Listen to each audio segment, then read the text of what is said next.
जी, वंदे मातरम। यहाँ पे संजय केराय जी से बातचीत हो रही थी इसमें, तो इनके अनुसार यहाँ पे क्या बात बोली गई है वो मैं बताना चाह रहा हूँ इस वीडियो के माध्यम से। इनका सीधा सा मतलब है, जो हर्ड इम्यूनिटी की बात कही जा रही है। हालांकि मेरे भी दोस्त वो भी पढ़े लिखे, वो बोलते हैं कि हर्ड इम्यूनिटी के लिए वैक्सीनेशन ज़रूरी है, यानी वो वैक्सीनेशन के पक्ष में वो रहते हैं। तो हर्ड इम्यूनिटी होती क्या है वो यहाँ पे वो बता रहे हैं। हर्ड इम्यूनिटी वो प्राकृतिक रूप से, अगर हम कोरोना के चपेट में आ गए, यानी वास्तव में कोरोना का वायरस में हम यानी रोग हो गया, फिर हम ठीक हो गए, तो उस समय हम बहुत ज़बरदस्त सुरक्षित हैं, बहुत गजब की वैक्सीन मान जाओ लग गई है।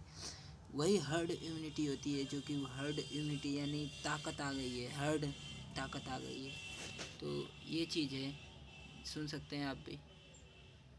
जरूरत है, किसको नहीं जरूरत है। ये एक ड्रग है, वह वैसे ही दी जानी चाहिए जैसे बाकी ड्रग देते हैं, लेकिन उसके लिए जो है व्यवसाय एक कारण हो सकता है। मैं इस बात से सहमत हूँ। जी, व्यवसाय से जुड़ा हुआ एक प्रश्न मेरा और है। सैकड़ों वैक्सीन लाने की तैयारी हो रही है, आप ये बता रहे हैं, और 100 के करीब-करीब वैक्सीन्स तीन सौ ऑलरेडी आ छब्बीस चुकी हैं। तीन सौ 326 है, 25 आ चुकी है। 25 आ चुकी 326 है, जो है 326 आने वाली है, और 351 वैक्सीन जो है वो तैयार हो रही हैं। भारत ने एक प्रस्ताव रखा था दक्षिण अफ्रीका के साथ मिलके, जिसको लगता है कि जब व्यावसायिक हित नहीं रहेंगे, किसको जरूरत है, किसको नहीं जरूरत है। ये एक करीब वैक्सीन्स ऑलरेडी आ 326 चुकी हैं। 300 326 है, 25 आ चुकी है। 25 आ चुकी 326 है, तो ये जो वैक्सीन को बेचने के लिए तरह-तरह के हथकंडे अपनाए जा रहे हैं, ये हथकंडे कुछ हद तक काबू में होंगे। तो इस पे आपकी राय क्या है? क्या इस तरह से करना चाहिए? और डब्ल्यूटीओ क्यों नहीं कर रहा है इसको? देखिए ये देखिए 700 करोड़ से ज़्यादा जो है डोजेज लग चुके हैं पूरी दुनिया में। तो ये एक बहुत बड़ा बिजनेस का ये है।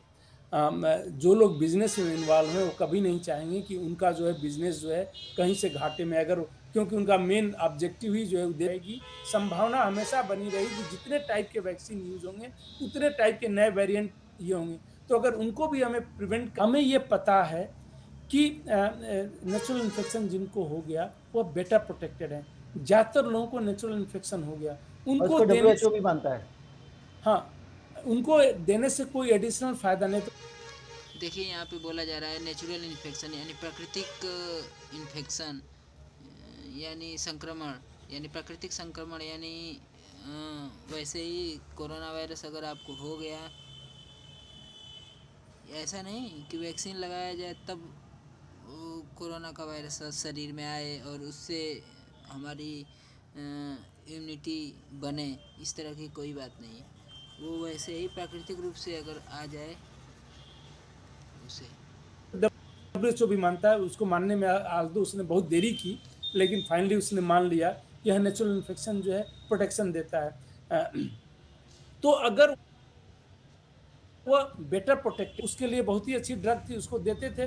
जब लोग अपाहिज पैदा होने लगे, कटे लिप वाले जो उस समय के सबसे ज्यादा पैदा हुए थे वो उसी ड्रग से हुए थे।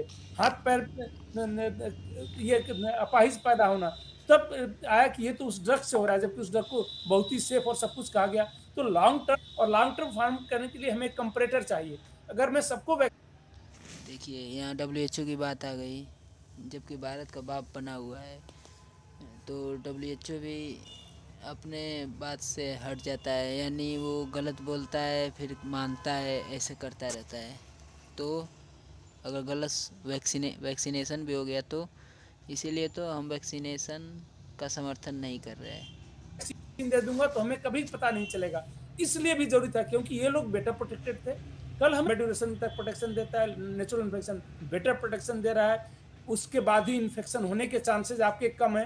तो हर्ड इम्यूनिटी वही होता है, हर्ड इम्यूनिटी में आप दूसरों को प्रोटेक्ट करते हैं इनडायरेक्ट वे में। आपकी अगर आपकी बात के समर्थन में एक बात और कहना चाहता हूँ मैं, कि कोरोना वायरस अगर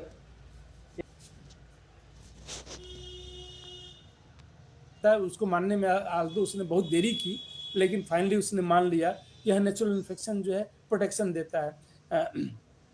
तो अगर नेचुरल इन्फेक्शन जिनको हो गया वो बेटर प्रोटेक्टेड है। ज्यादातर लोगों को नेचुरल इन्फेक्शन हो गया, और उनको इसको देने डब्ल्यूएचओ से, भी मानता है।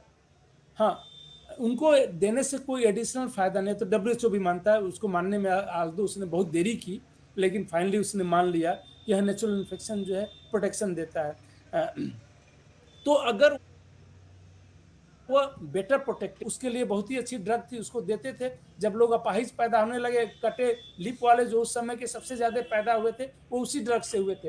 हाथ-पैर न न न ये न अपाहिज पैदा होना, तब आया कि ये तो उस ड्रग से हो रहा है, जबकि उस ड्रग को बहुत ही सेफ और सब कुछ कहा गया। तो लॉन्ग टर्म जब तक हम फॉलो नहीं करेंगे, और लॉन्ग टर्म फॉलो करने के लिए हमें कंपैरेटर चाहिए। अगर मैं सबको वैक्सीन दे दूँगा, तो हमें कभी पता नहीं चलेगा। इसलिए भी ज़रूरी था, क्योंकि ये लोग बेटर प्रोटेक्टेड थे। कल हम ड्यूरेशन तक प्रोटेक्शन देता है नेचुरल इन्फेक्शन, बेट किसको ज़रूरत है, किसको नहीं ज़रूरत है, ये एक ड्रग है, वह वैसे ही दी जानी चाहिए जैसे बाकी ड्रग देते हैं। बेटर प्रोटेक्शन दे रहा है, उसके बाद ही इन्फेक्शन होने के चांसेज़ आपके कम हैं। तो हर्ड इम्यूनिटी वही होता है, हर्ड इम्यूनिटी में आप दूसरों को प्रोटेक्ट करते हैं, इनडायरेक्ट वे में। आपकी अगर आपकी वै बात के समर्थन में एक बात और कहना चाहता हूँ मैं, कि कोरोना वायरस अगर जी, वंदे मातरम।